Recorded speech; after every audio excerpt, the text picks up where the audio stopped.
Alhamdulillahi Rabbil Alameen. As-salatu was-salamu ala khatamin nabiyyin wa ala alihi wa sahbihi ajma'in. Amma ba'd, fa'a'udhu billahi minash shaitanir rajim. Bismillahir rahmanir rahim.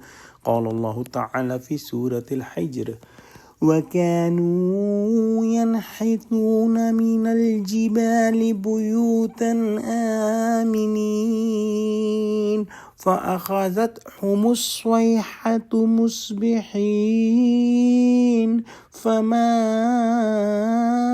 أغنى عنهم ما كانوا يكسبون.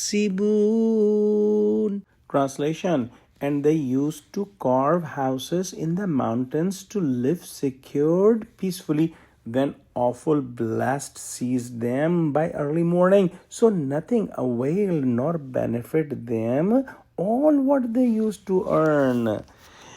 The people of Samud were so strong, resourceful, and powerful that they were arrogant, and they used to make big castles in the mountains, and they carve out the mountains to make these castles, and they wanted to show their power, they wanted to show their might, and they wanted to show their resources, and they were thinking that these castles, these strong houses in the mountains will last forever, and they will enjoy them peacefully for a long period of time.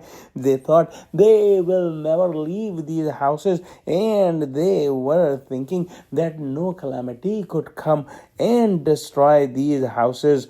Nothing could hold the punishment of Allah subhanahu wa ta'ala when Allah subhanahu wa ta'ala decided to destroy them. Their wealth, their health, their power, and these strong houses in the mountains could not save them, and they were destroyed by a severe blast that Allah subhanahu wa ta'ala sent, and this blast destroyed them completely, and all their planning failed. In the hadith it is mentioned that Prophet Muhammad ﷺ was going to Tabuk, and when he was passing the valley of Hijr, he covered his head, he increased the speed of his animal, and he said to the companions that do not enter the ruins of those who were destroyed by the punishment of Allah subhanahu wa ta'ala, but if you must enter, you should be entering while crying, and if you cannot cry, make your face as if you are crying.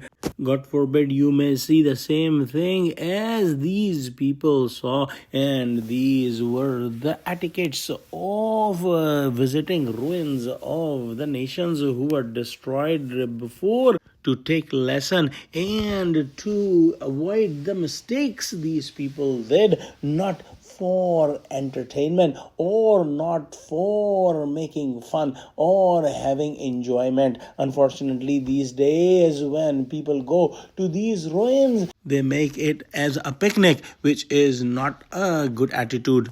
Let's pray Allah subhanahu wa ta'ala give us true understanding of Quran, connect us with the truthful people, make us steadfast on the straight path. Oh Allah, help Muslims, unite Muslims. Oh Allah, help Muslims. Oh Gaza, Ameen. Wa akhiru da'wana alhamdulillahi Rabbil Alameen. Assalamu alaikum wa rahmatullahi wa barakatuhu.